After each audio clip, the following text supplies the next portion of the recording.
Okay, we're recording. Caleb, you can start. Amyotrophic lateral sclerosis, aka Lou Gehrig's disease, named after the famous New York Yankees baseball player who was forced to retire after developing the disease in 1939, is a nervous system disease that weakens muscles and impacts physical function. It attacks nerve cells in the brain and spinal cord, causing loss of muscle control. ALS is inherited in 5% to 10% of people. For the rest, the cause isn't known. The risk of ALS increases with age and is most common between the ages of 40 and the mid-60s. Before the age of 65, slightly more men than women develop ALS. This sex difference disappears after age 70. Smoking and military service are a few of the key environmental factors that can trigger ALS.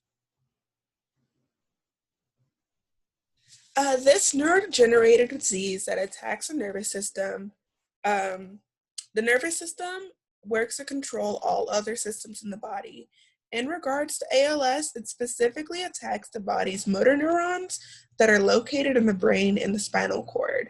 The degeneration of those motor neurons leads to their death, and as a result, the brain's ability to initiate and control muscle movement is lost. Subsequently, patients experience a number of symptoms.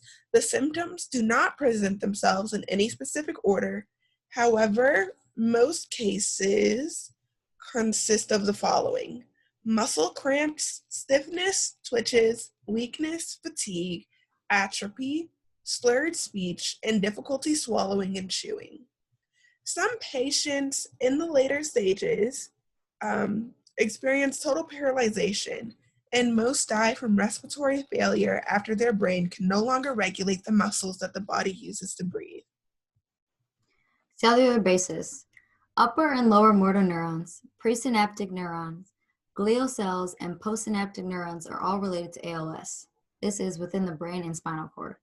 On a molecular level, there is a mutation in the SOD1 gene located in the nucleus of nerve cells. The mutated SOD1 gene possesses a structural instability that creates a misfold in the mutated enzyme. When it is time to replicate the DNA, the SOD1 mRNA wrongfully transcribes the DNA and translates this incorrect information into proteins. This misfolded enzyme now forms clumps and aggregates motor neurons and astrocytes, which are cells that die in ALS. A normal cell varies from an ALS cell in the fact that ALS cells have mitochondrial dysfunction. In normal cells, mitochondria are membrane-bounded organelles that control intracellular energy production, cellular respiration, and calcium homeostasis. In ALS, the increase of misfolded mutant SOD1 in spinal cord mitochondria leads to the abnormal functioning of ATP production, calcium homeostasis, axonal transport of mitochondria, and apoptotic triggering. Neuroinflammation is also a cause in ALS. Typically, inflammation is in the immune system's reaction to damaged tissues or invasion by microbes. In normal cells, it aids in healing. Neuroinflammation has been known to correlate to motor neurons dying in ALS. Glial cells, such as microglia and astrocytes, nurture the neighboring neuron of the nervous system and reduce inflammation. In a damaged cell, overreactive glia may cause undesired effects and increase damage.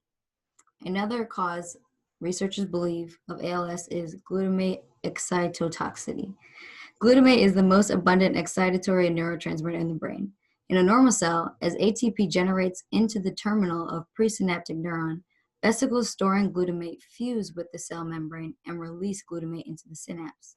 Glutamate will bind with postsynaptic receptors and is later released by excitatory amino acid transporters located on the glial cells. It is in ALS cells that excessive glutamate within the nerve cell can lead to prolonged excitation and become toxic.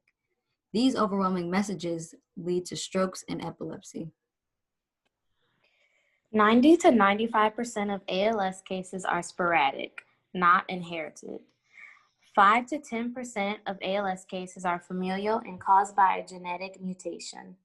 Most familial ALS cases follow an autosomal dominant inheritance, but recessive, which is rare, and X-linked, which is very rare forms, have been described. The cause of sporadic ALS is largely unknown, but probably involves a combination of genetic and environmental factors. Superoxide dismutase 1, which accounts for 15 to 20% of familial ALS worldwide, and chromosome 9 open reading frame 72, which accounts for 20 to 40% of familial ALS in the US and Europe, are the most common genetic causes for ALS. ALS is usually relentless in progression. Symptoms worsen with time. About 50% of patients survive for less than 3 years after diagnosis, and about 20% survive 5 to 10 years. A person with ALS initially has difficulty performing everyday tasks due to muscle weakness, stiffness, and paralysis. Some may experience brief periods without further loss of function or even recover some function, but significant improvement occurs in less than 1% of patients. The speed at which symptoms worsen varies from patient to patient. Those with the bulbar onset form of the disease have a worse outlook than those with the spinal onset form. The prognosis for respiratory onset ALS is particularly poor. Patients who develop ALS before the age of 40 are shown to survive longer. Those with the inherited disease caused by a gene mutation that affects a particular enzyme are likely to survive only 12 months. Patients with ALS typically develop respiratory weakness and most die of pulmonary complications. There is currently no cure for ALS. However, there are treatments available that can help control symptoms and prevent unnecessary complications. Supportive care is provided by teams of healthcare professionals such as physicians, pharmacists, physical and speech therapists, nutritionists, social workers, and hospice workers. The teams can produce a personalized treatment plan and provide special equipment aimed towards keeping people as mobile, independent, and comfortable as possible. The FDA has approved drugs like Rilotec and Radicava to treat ALS. Rilotec is believed to reduce damage to motor neurons by decreasing levels of glutamate. People with ALS may experience shortness of breath during physical activity and difficulty breathing when lying down. Treatments like non-invasive ventilation, respirators, and tracheostomies may provide breath support.